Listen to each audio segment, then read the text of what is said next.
How to pay Google Play with Bkash. So if you want to pay Google Play with Bkash, then let me remind you that Google Play does not directly accept the Bkash payments.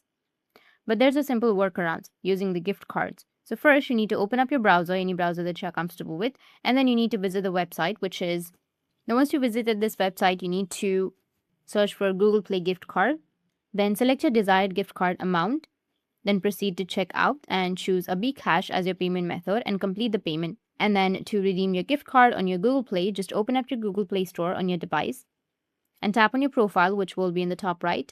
After that, just scroll down, go with payments and subscriptions, and here you can redeem code. Tap on redeem code, enter the code from the gift card that you've purchased, and tap on redeem. And the balance will be added to your Google Play account. Then once redeemed, your gift card balance will appear on your Google Play account, and you can use it to buy apps or make an app purchase, subscribe to services, or buy games, movies, books, and many more.